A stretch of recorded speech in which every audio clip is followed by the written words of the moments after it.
Hello everyone. So today we are going to start a new chapter that is the extraction of metals, that is metallurgy. तो metallurgy is all about कि किस तरह से हम different metals, non metals को उनके ores से extract करते हैं. तो बेसिक्स आपने 10th क्लास में तो ये सारा पढ़ा हुआ है. नाउ दिस पर्टिकुलर जो फर्स्ट फिगर है ये एक माइनिंग साइट का डायग्राम जहाँ पे बड़ा बड़ा जो एक्सकेवेटिंग मशीन्स हैं ये एक्सकेवेट करके वहां से जो ओर है उसको निकाल रही हैं. ठीक है, this is a closeup view of excavator. This is a gold ore. तो यहां पे देख सकते हैं गोल्ड पार्टिकल्स या थोड़ा थोड़ा गोल्डन टेक्सचर इस पे है. तो इससे हम गोल्ड को एक्सट्रैक्ट करते हैं. देन कॉपर की बात करें तो कॉपर के देखो और ऐसा नहीं कि जैसा मैंने आपको डायग्राम दिखाया हमेशा ऐसा ही दिखेगा.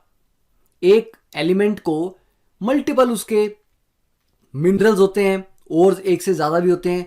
तो डिपेंडिंग अपॉन कि वो ओर किस एरिया से निकाला गया है उसकी अपीयरेंस, उसका टेक्सचर, उसके कलर काफी हद तक वेरी कर सकते हैं. तो डोंट इमेजिन के कॉपर के जो ओर है वो हमेशा कुछ इस तरह से ही दिखेगा. ठीक है, डिपेंड करता है कि डिफरेंट कंपाउंड्स किस किस रेशियो में प्रेजेंट है उस ओर में. अब ये है, this is a mining site.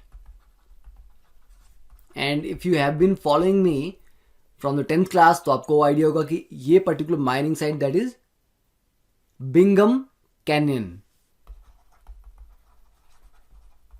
This is the Bingham Canyon. तो बिंगम कैनियन में कॉपर की माइनिंग होती है. तो you can see how giant this particular canyon is. कितनी बड़ी माइनिंग साइट है. तो कितने मिलियन टन्स यहां से माइनिंग करके और रिमूव किया जाता होगा. तो अब अगर हम स्टार्ट करते हैं कि मेटलर्जी में जो डेवलपमेंट्स हुई, जो प्रोसेसेस हुए वो क्या थे, कैसे थे, तो उनकी बात करते हैं. तो metallurgy is basically the science of extracting metals from their ores.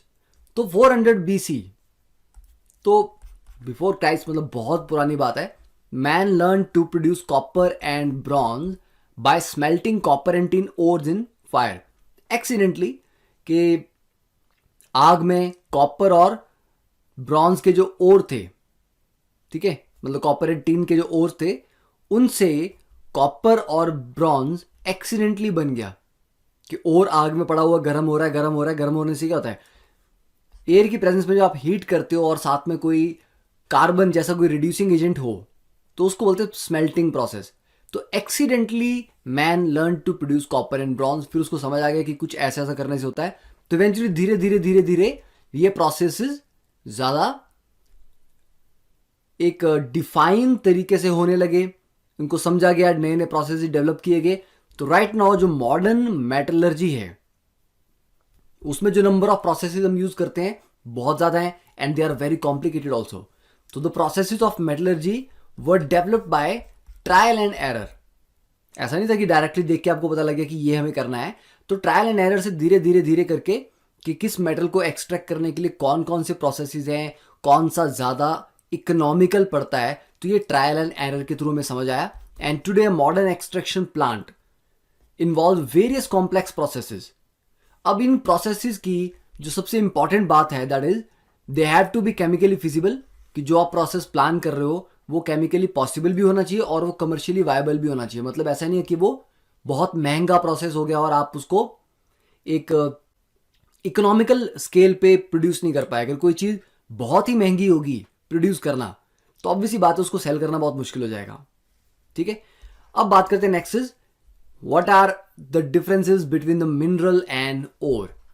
देखो मिनरल क्या है, कोई भी कंपाउंड जिसमें एक पर्टिकुलर मेटल प्रेजेंट है वो उसका मिनरल हो गया. ठीक है, तो the compounds of metal which are naturally available in the earth's crust. तो एक मेटल जितने भी कंपाउंड्स में प्रेजेंट होगा वो सारे उसके मिनरल होंगे. पर उन सभी मिनरल्स में से कुछ ऐसे होंगे, या तो एक या एक से ज्यादा भी हो सकते हैं, कुछ ऐसे होंगे जिनसे उस मेटल को निकालना इकोनॉमिकली सस्ता पड़ेगा. ठीक है, तो the mineral from which metal can be economically extracted is called ore. तो मिनरल तो बहुत सारे हैं, पर उनमें से जिसमें से सबसे सस्ता है मेटल को निकालना, एक्सट्रैक्ट करना, उसको ओर बोलते हैं। तो all ores are minerals but all minerals are not ores. For example अगर हम आयरन के केस में लें तो आयरन के लिए दिस इज वन FeS2, ये उसका मिनरल है। तो इससे अगर आयरन निकालना हो तो पहले इसको ऑक्सीडाइज करना पड़ता है Fe2O3 में, फिर इस ऑक्साइड को फर्दर हम रिड्यूस करते हैं आयरन में। But this is not economical, बहुत महंगा पड़ता है ये, इसलिए FeS2 को हम मिनरल तो बोलेंगे बट और नहीं बोलेंगे, because it is not economical.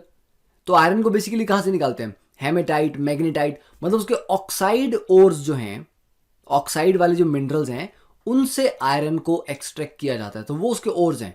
Sulphide वाला मिनरल है। ठीक है, तो ये क्लियर हो गया मिनरल और ओर के बीच का डिफरेंस। तो ये एग्जांपल आप दे सकते हो।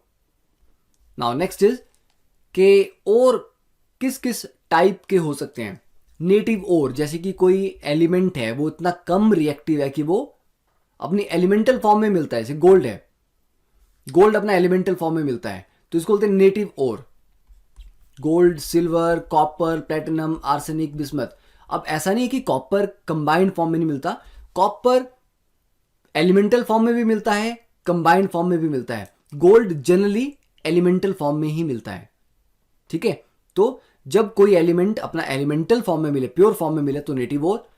जब वो ऑक्सीडाइज्ड फॉर्म में, मतलब ऑक्साइड्स हो गए, कार्बोनेट्स हो गए, मतलब ऐसा कंपाउंड जिसमें ऑक्सीजन है, जैसे ये ऑक्साइड है, ये ऑक्साइड है, ये जिंक ऑक्साइड है, ये कार्बोनेट है, तो ऑक्साइड तो है, मतलब ऑक्सीजन है, ये कार्बोनेट है। ठीक है, सल्फेट ले लो, वो भी बेसिकली ऑक्सीडाइज हुई एक तरह से। फिर आते हैं सल्फाइड ओर, जहां पर S2 negative ion, sulphide ion present है, जैसे FeS2, then Cu2S, ZnS, PbS etcetera.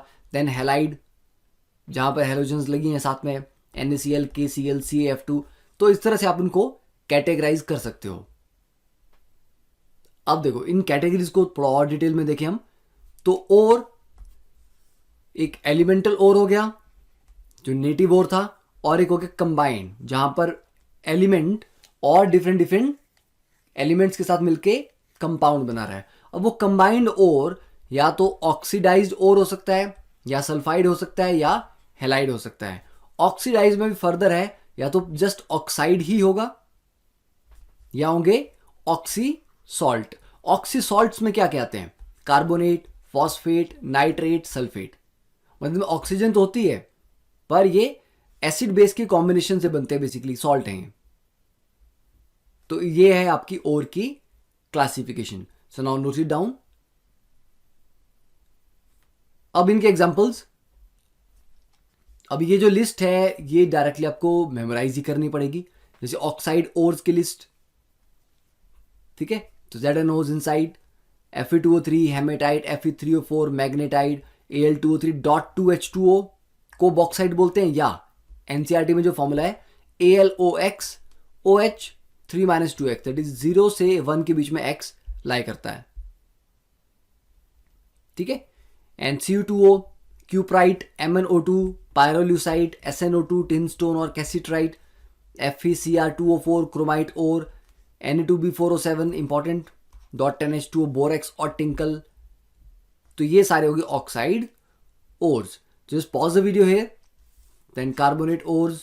ठीक है, नोट डाउन कर लो।